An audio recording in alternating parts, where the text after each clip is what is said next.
여러분, 어떤 사람이 되고 싶습니까? 사람들이 부러워하는 사람이 되고 싶습니까? 사람들에게 인기를 얻고 칭찬을 받는 사람이 되고 싶습니까? 아니면 사람들에게는 인기가 좀 없어도 하나님께서 보시기에 아름다운 사람이 되고 싶습니까? 후자죠. 하나님께서 보시기에 아름다운 사람. 어떤 사람이 하나님 보시기에 아름다운 사람일까요? 명문대학을 나오고 인류 기업에 다니는 사람일까요? 아니죠. 대저택에 살면서 고급 차를 끌고 다니는 사람일까요? 아닙니다. 좋은 옷을 입고 명품 가방을 들고 명품 시계를 차고 다이아 반지를 끼고 다니는 사람일까요? 아닙니다.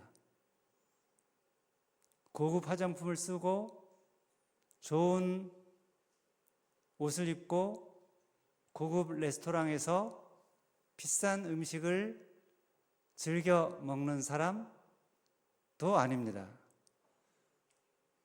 유명한 사람들, 정치인, 잘난 사람들과 어울리는 사람도 아닙니다.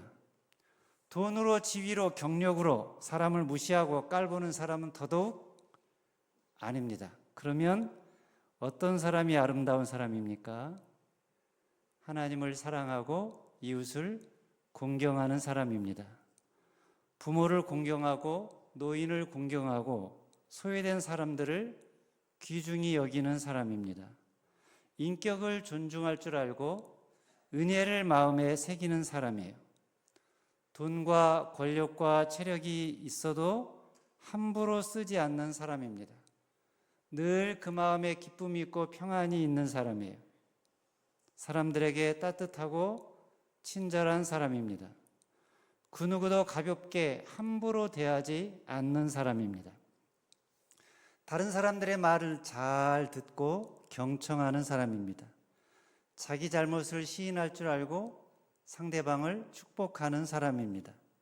늘 바르게 올곧게 사는 사람, 이런 사람이 하나님 보시기에 아름다운 사람이죠. 그렇다면 이 사람들은 왜 이렇게 사는 것일까요? 잠언 말씀에 의하면 이렇게 사는 사람들의 공통적인 특징이 하나 있는데, 이 사람들은 한결같이 하나님을 경외하는 사람들이라는 것입니다. 경외가 무엇입니까? 경외라는 말은 히브리어로 야레라고 한데요, 두 가지 뜻이 있어요. 두려워한다, 존경한다. 두려워한다는 말은 부정적인 의미로 보통 많이 사용하죠.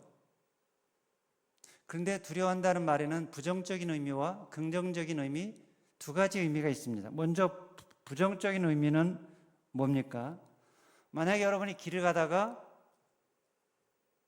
사자를 만났어요. 요즘은 사자는 볼 수가 없죠. 그럼 뭐를 갑자기 만날 수 있습니까? 길가에서 멧돼지를 만날 수 있죠. 멧돼지를 만나면 그럼 갑자기 어떻습니까? 두려움이 엄습해오죠. 왜냐하면 저 멧돼지가 나를 치워가지고 상하게 하거나 내가 죽을 수도 있다는 생각 때문에 두려움이 엄습해와요. 이런 두려움을 우리가 하나님을 대할 때도 갖는 거예요. 왜냐하면 하나님 앞에 우리가 두려움을 갖는 이유는 뭐 때문입니까? 우리에게 뭐가 있기 때문이에요? 죄가 있기 때문이에요. 인간은 죄인이고 연약한 존재이기 때문에. 그래서 아담과 하와가 하나님께서 금지하신 선악과를 먹었을 때 어떻게 했습니까? 하나님에게서 도망가서 나무 뒤에 숨었죠. 이유가 뭐라고 그래요? 하나님을 두려워하여. 하나님은 거룩하신 분이기 때문에 죄를 미워하시고 죄에 대해서 분노하시는 분이라는 것, 심판하시는 분이라는 걸 알기 때문에 죄를 지으면 죄에 대한 두려움이 있는 거죠. 그래서 이사야 선지자도 이사야 6장 5절에서 자신의 죄를 깨달았을 때 화가 나요 망하게 되었도다 하고 탄식을 했죠. 그런데 하나님에 대한 두려움에는 이런 부정적인 의미만 있는 게 아니에요. 긍정적인 면도 있어요. 왜냐하면 하나님을 두려워하면 하나님을 두려워하는 정서가 있음으로 인해서 우리가 나쁜 일을 멀리하게 되고 옳은 일을 하도록 우리를 이끌어주기 때문이에요.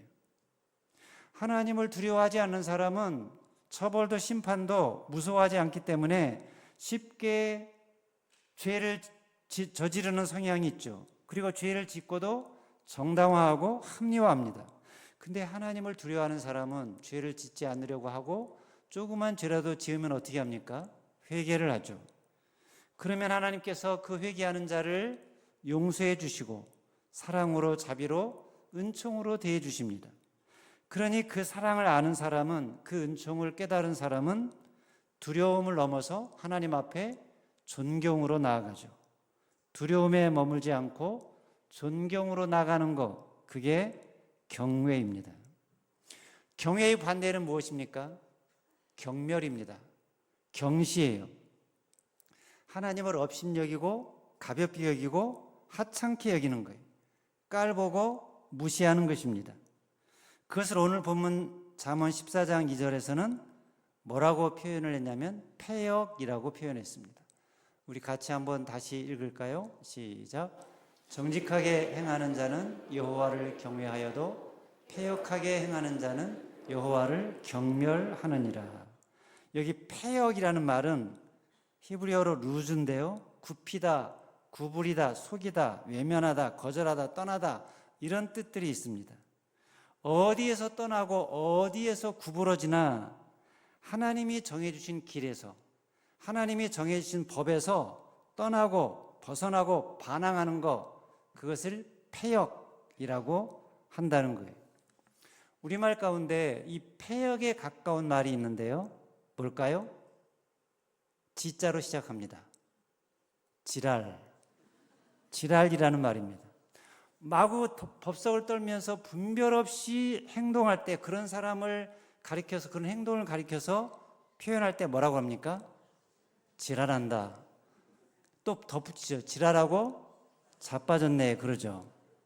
근데 이 말의 어원은 경상도 방언에서 기원했다는 설이 있는데요. 경상도에서는 기역을 지읒으로 발음하는 예가 많아요.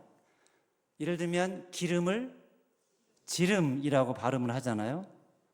지랄도 원래는 길알인데 질알로 발음한 거예요. 그러니까 질알에서 질은 길을 의미하고 알은 아래로라는 의미라고 합니다. 그러니까 아래로라는 말은 정도에서 벗어났다 그런 의미예요. 그러니까 길에서 벗어나는 거, 정상 범위에서 벗어나는 행동이나 태도를 가리켜서 지랄한다라고 말한다는 거예요. 그래서 누군가 마구 법석을 떨고 분별 없이 행동을 할 때 지랄하고 자빠졌네 그런 말을 하는 거예요. 지랄하고 자빠지는 것은 길에서 벗어나서 넘어졌다는 의미이고 그게 바로 패역이라는 거예요. 하나님께서 말씀하신 올바른 길이 있는데 그 길에 서지 않고 자꾸 벗어나는 거예요. 하나님의 말씀과 뜻이 있는데 그 말씀과 뜻을 따르지 않고 벗어나는 거예요. 벗어나서 어떻게 해요? 자기 마음대로 행하는 거예요. 자기 생각대로, 자기 고집대로, 자기 감정대로 사는 거예요. 자꾸만 신앙의 자리를 벗어나서 이탈하려고 하고 하나님의 계명을 밥 먹듯이 어기는 거예요. 그게 뭐라고요? 패역하게 행하는 것이다. 사람들이 왜 이런 패역을 행하는 것일까요? 근본 이유는 하나님을 두려워하지 않기 때문이라는 거예요. 하나님을 경외하지 않기 때문이라는 거예요. 하나님을 가볍게 여기고 하나님의 말씀을 하찮게 여기고 무시하기 때문이라는 거예요. 왜 하나님의 말씀을 하찮게 여기고 무시하나? 그 속에 뭐가 있기 때문입니까? 교만이 있기 때문이에요. 하나님을 제쳐놓고 자기가 무슨 하나님이라도 되는 양 하나님 노릇을 하려는 교만이 있기 때문에 그렇다는 거예요. 사람은 그 누구도 하나님이 없이는, 하나님의 인도하심이 없이는 한순간도 살아갈 수가 없는데 자기는 하나님이 없어도 충분히 살아갈 수 있다.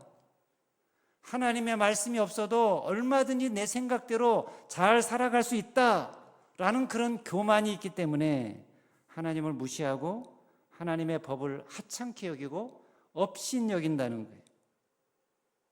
그러면 그런 사람은, 그렇게 하나님을 무시하고 업신여기는 사람은 결국은 멸망할 수밖에 없는데, 그것을 모르기 때문에 패역을 저지른다는 거예요. 그러나 하나님을 경외하는 사람은 어떻습니까? 절대 패역하지 않습니다. 그 속에 근본적으로 하나님을 두려워하는 마음이 있기 때문이에요. 하나님의 말씀에서 벗어나면 안 된다. 그러면 하나님의 심판이 있다는 두려움이 있기 때문에, 거짓을 행하면 하나님의 심판이 임한다는 두려움이 있기 때문에 패역을 하지 않는 거예요. 그래서 그런 하나님에 대한 경외함과 두려움을 가지고 사는 사람은 어떻게 행한다고 그랬습니까? 오늘 본문 말씀에 보면 정직하게 행한다고 그랬죠. 정직하게 행하는 자는 여호와를 경외하여도. 자, 정직하게 행한다는 말이 무슨 말입니까? 패역과 반대예요. 아까 패역이 뭐라고 그랬죠? 하나님께서 정해주신 길에서, 법에서 벗어나는 거, 이탈하는 거, 자기 마음대로 행하는 거예요. 그럼 정직하게 행하는 건 뭡니까? 그 하나님께서 정해주신 길대로 행하는 거예요. 하나님께서 정해주신 법대로 행하는 거예요. 그러니까 지랄로 표현하면 지랄하지 않고 하나님이 정해주신 길대로, 그 길 위에서 행하는 것. 항상 언제나 바른 길을 걷는 자입니다. 우리의 신앙의 선배 가운데 늘 그렇게 바른 길로, 정직한 길로 행한 사람이 있는데, 도산 안창호 선생이 그렇게 살았다고 합니다.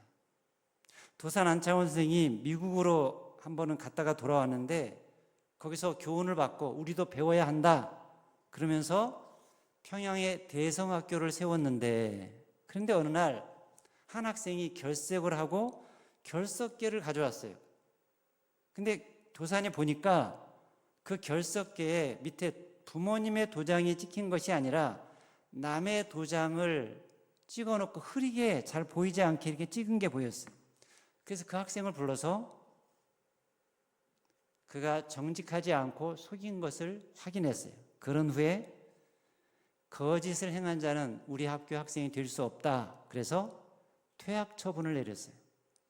교직원들 가운데는 그런 문제로 퇴학시키는 것은 너무나 과하다, 용서하자라고 주장하는 사람도 있었는데, 도산은 거짓이 용서되는 사회가 되어서는 안 된다 그러면서 끝내 퇴학 처분을 내렸다고 합니다. 도산의 이런 바르고 정직한 삶은 미국에 갔을 때도 마찬가지였는데요. 그가 미국에 갔을 때 나이가 23살이었었는데 미국에 도착하자마자 제일 먼저 한 게 초등학교 1학년에 입학한 것이었대요. 23살 때 어떻게 했다고요? 초등학교 1학년에 입학했다고요. 당시 미국도 무상 의무 교육이 이루어지지 않은 때였는데, 그래서 나이 든 학생들이 적지 않았다고 그래요. 근데 어느 날 지방신문에 동양의 23살 청년이 초등학교 1학년에 입학했다라는 소식을 사진과 함께 게재를 했어요. 이 신문을 본 그 학교 여자 교장이 도산을 불러서 1학년에 등록할 수 있는 나이는 18세까지인데 23세라니 학교에서 받을 수 없다라고 퇴학 처분을 내렸어요. 도산이 아무리 사정을 해도 안 된다고 허락하지 않았어요. 다른 학교에 가서 등록을 하려고 하니까 다른 학교도 마찬가지였어요. 여러 학교를 찾아봤는데 받아주는 학교가 없어서 낙심하고 하숙집으로 돌아왔더니 하숙집 주인이 하는 말 뭐라고 그러느냐, 자네는 동양인이라 키가 작아서 그냥 17살이라고 하면 될 텐데 하면서 가르쳤어요. 17살이라고 해라. 도산이 어떻게 했을까요? 공부를 못하여도 거짓말은 할 수 없다 그러면서 하숙집 주인의 제의를 거절했어요. 그리고 낙심하지 않고 다시 또 다른 학교를 찾아서 입학을 의뢰했더니 한 학교 교장이 하는 말, 18세 나이로 제한한 것은 미국 시민에 대한 것이지 외국인에게는 해당되지 않는다. 그러면서 도산을 받아주었다고 합니다. 자기의 소원을 이루기 위해서 거짓말하는 것보다 하나님을 경외함으로 혹시라도 그 뜻을 이루지 못할지라도 정직함을 잃지 않고 바른 길을 걸었더니 결국은 하나님께서 그 길을 선하게 인도하셨다는 것입니다. 하지만 하나님을 경멸하는 자는 어떻게 합니까? 그릇된 길로 걸어요. 하나님이 정해주신 길이 아니라 자기 눈에 보기에 좋은 대로 걸어갑니다. 그러나 그 길은 당장은 좋아 보여도 결국은 사망의 길이라고 잠언 14장 12절에서 말합니다. 같이 읽겠습니다. 시작. 어떤 길은 사람이 보기에 바르나 필경은 사망의 길이니라. 그러니까 내 눈으로 볼 때는 저 길이 참 바른 길이에요. 저 길로 가면 성공할 것 같아요. 아주 좋은 길이에요. 근데 필경은 무슨 길이라고요? 사망의 길이다. 그 길 끝에는 죽음이 있다는 거예요. 창세기 13장에 보면 누가 그랬습니까? 아브라함의 조카 롯이 그랬죠. 거기 보면 아브라함과 롯이 키우는 양떼들이, 동물들이 너무나 많아지니까 함께 있기가 어려워서 자꾸 다툼이 생기니까, 그래서 서로 지경을 분리해서 나누기로 하자고 아브라함이 롯에게 제안을 하죠. 뭐라고 제안합니까? 네가 선택해라. 네가 우하면 내가 좌하고 내가 좌하면 내가 우하리라 그랬죠. 그러니까 롯이 어떻게 했습니까? 하나님께 기도했습니까? 하나님의 뜻을 물었습니까? 아니죠. 자기의 눈을 들어서 사방을 쫙 둘러봤어요. 그랬더니 소돔 땅이 여호와의 동산 같고 애굽 땅처럼 풍요하게 보였다고 그랬어요. 그래서 어떻게 합니까? 얼른 그 땅을 선택해서 그곳으로 갔어요. 롯은 자기가 선택한 것이 아주 지혜로운 선택이라고, 자기가 가는 길이 바른 길로 일 것이라고 알았을 거예요. 그런데 그 길은 어떤 길이었습니까? 롯이 아름답게 좋게 보았던 그 소돔과 고모라 성은 죄가 관영해서, 너무나 죄가 극심하고 타락해서 하나님께서 유황으로 멸하실 곳이었어요. 필경 사망의 길이었어요. 그래서 그 길을 간 롯은 결국 어떻게 됐습니까? 자기 가진 것을 모두 다 잃어버리고 그 아내는 소금 기둥이 되었죠. 롯이 그렇게 될 줄 알았겠어요? 사람의 생각이, 사람의 계획이, 사람의 보는 것이 그렇다는 거예요. 여호와를 경외하지 않고 행하는, 계획하는 인간의 계획, 꿈, 꾀, 그것을 따라가는 길, 그 길은 결국은 사망의 길이라는 거예요. 근데 반면 아브라함은 어떻게 했습니까? 하나님을 경외하며 약속의 땅에 거했죠. 그러자 하나님께서 아브라함에게 동서남북 모든 땅, 젖과 꿀이 흐르는 가나안 땅을 기업으로 주시고 아브라함을 믿음의 조상으로 세워 주셨습니다. 하나님을 경외하며 바른 길을 걷는 자는 하나님이 반드시 지켜주시고 책임져 주신다는 것입니다. 잠언 14장 11절 말씀을 읽겠습니다. 시작. 악한 자의 집은 망하겠고 정직한 자의 장막은 흥하리라. 여기 악한 자는 오늘 본문 14장 2절로 하면 어떤 자입니까? 패역을 행하는 자죠. 그릇된 길을 걷는 자예요. 이런 자의 집은 허물어지다가 결국 망하게 된다는 거예요. 왜 그렇습니까? 여호와를 경멸하기 때문에, 여호와를 경외하지 않기 때문에. 시편 127편 1절 말씀을 읽겠습니다. 시작. 여호와께서 집을 세우지 아니하시면 세우는 자의 수고가 헛되며. 사람의 집이든 동물의 집이든 보이는 집이든 보이지 않는 집이든 모든 집을 세우는 분은 여호와 하나님이라는 거예요. 하나님이 최고의 건축가가 되셔서 우리 인생의 집을 지어주시는데, 그런데 내 인생 집을 지어주시는 하나님을 경멸한다면, 경시한다면 그 집이 어떻게 되겠느냐는 거예요. 폭삭 망하게 된다는 거죠. 아무리 자기가 힘과 지혜를 다해서 잘 세우려고 애를 써도 결국은 허물어지게 된다는 거예요. 반면에 정직한 자의 장막은 어떻게 된다고 그랬습니까? 하나님을 경외하는 자의 장막은 어떻게 된다고요? 흥하게 된다, 번성하게 된다, 잘 된다는 거죠. 요셉이 그랬죠. 요셉, 형제들의 시기와 질투, 미움을 받아서 애굽에 종으로 팔려갔죠. 노예로 팔려갔어요.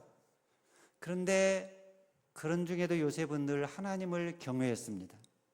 그랬더니 성경에 보면 어떻게 되었다고 그랬죠? 그가 가는 곳마다 하는 일마다 형통했다 그랬어요.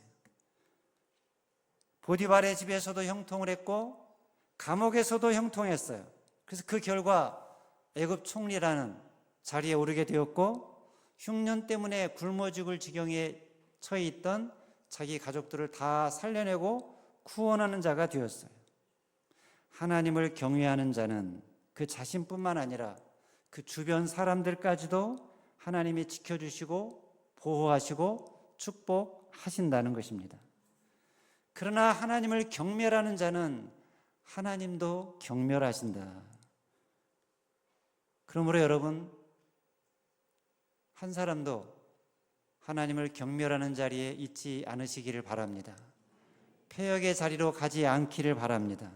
늘 언제나 하나님을 향한 두려움과 공경하는 마음, 경외하는 마음을 잃지 마시기 바랍니다. 언제라고요? 언제나. 왜냐하면 한시라도 하나님을 경외하지 않으면 그때가 위험한 때이기 때문이에요. 하나님을 경외하는 자는 믿음에서 떠나지 않을 것이고, 어떤 범죄든 범죄에 연루되지 않겠지만 오만한 자리에 죄인의 길에 서지도 않고 앉지도 않고 타협하지 않겠지만, 경외심을 잃어버리면, 하나님에 대한 두려움을 잃어버리면, 그러면 하나님의 명령과 하나님의 법도와 하나님의 규례를 무시하게 되고 자기 마음대로, 자기 생각대로, 자기 감정대로 살게 되겠죠. 자기 보기에 좋은 대로 선택하며 살게 되겠죠. 그러면 결국 어떻게 된다고요? 죄와 가까워지고 롯처럼 멸망의 길을 가게 될 것이기 때문입니다. 신약 인물 가운데 구약의 롯처럼 하나님을 경외하지 않다가 멸망길로 간 대표적인 사람이 누굽니까? 가룟 유다예요.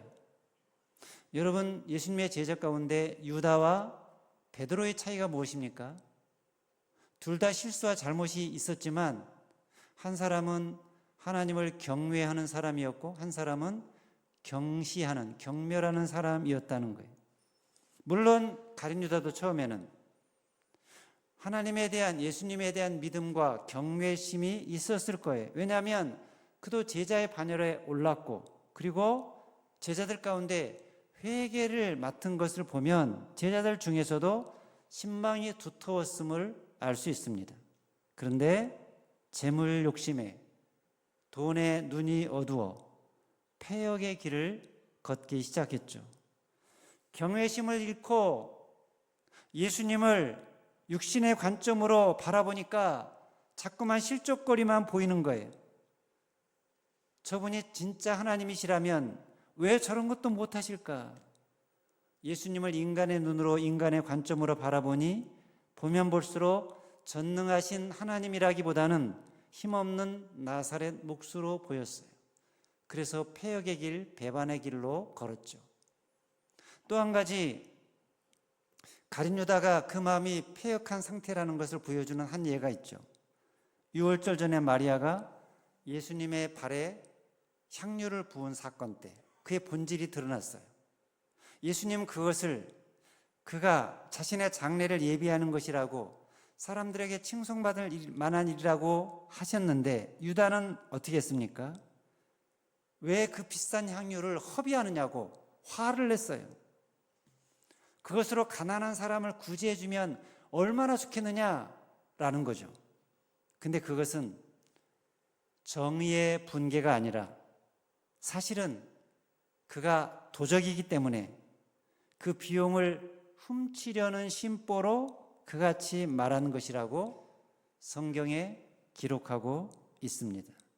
결국 그는 재물 욕심에 은 30에 예수님을 팔아버리는 파렴치한 짓을 저지르고 말았죠. 그리고 자기도 목매어 죽었어요. 유다가 왜 그렇게 되었나? 하나님에 대한 경외감이 없어서, 예수님을 경외하지 않아서 그렇게 되었다는 거예요. 근데 반면에 베드로는 어떻습니까?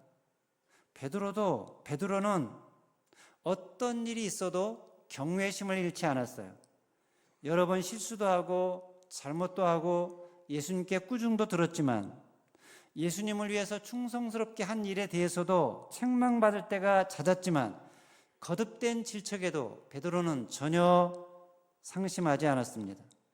사단아 물러가라 라고 예수님이 꾸중을 하셨어도 베드로는 예수님을 끝까지 따랐습니다.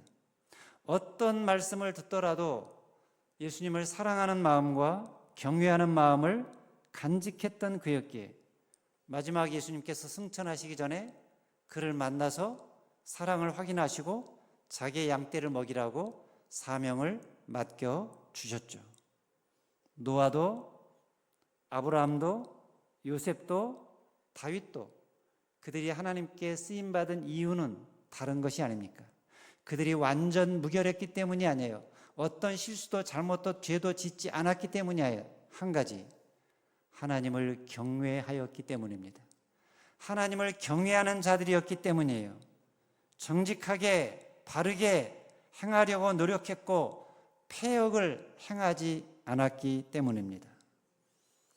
자, 여기서 우리 자신을 한번 돌아보면 좋겠습니다. 그렇다면 나는 어떤 사람인가? 나는 하나님을 진실로 경외하는 자인가? 아니면 경시하는 자인가? 하나님을 경외하는 자인가? 경멸하는 자인가? 정직에 가까운가? 패역에 가까운가? 나는 지금 어떤 길을 걷고 있는가? 흥하는 길을 걷고 있나? 망하는 길을 걷고 있나? 저는 여러분들이 다 흥하는 길을 걷는 분들이 되시기를 바랍니다. 정직한 길을 걸으시기를 바랍니다. 한 사람도 패역의 길을 걷지 않으시기를 바랍니다. 행여라도 패역한 일이 생각난다면 그 패역에서 빨리 돌아서시기를 바랍니다. 그래서 행여라도 롯처럼 되지 말고 가룟 유다처럼 되지 말고 노아처럼 요셉처럼 아브라함처럼 다윗처럼 베드로처럼 매사에 하나님을 경외하는 자가 되어서 하나님이 친히 지켜주시고 보호하시고 복주시는 그런 하나님께서 보시기에 아름다운 사람들이 저와 여러분들 되시기를 주님의 이름으로